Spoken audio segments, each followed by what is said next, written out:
السلام عليكم ورحمة الله وبركاته. الحمد لله والصلاة والسلام على رسول الله وعليه وأصحابه أجمعين. عن أبي هريرة رضي الله تعالى عنه قال رسول الله صلى الله عليه وسلم: لا تغبطن فاجرا بنعمة فإنك لا تدري ما هو لاقٍ بعد موته إن له عند الله قادرا لا يموت يعني النار.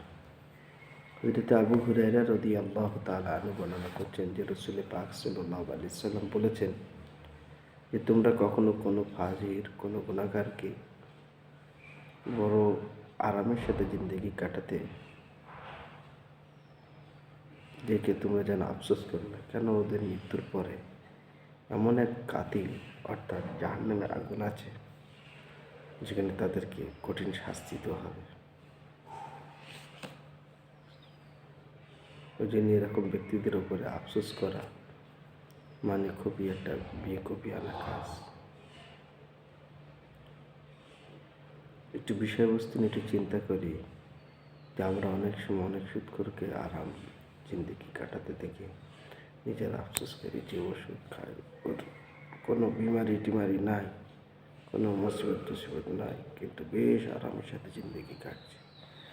ঠিক এরকমভাবে অনেক সুদখোর তারা বুক ফুলিয়ে বেড়ায়, মোটা মোটা কথা বলে বেড়ায় যে আমরা এরকম জিন্দেগিতে আছি, আমরা এসিতে আছি,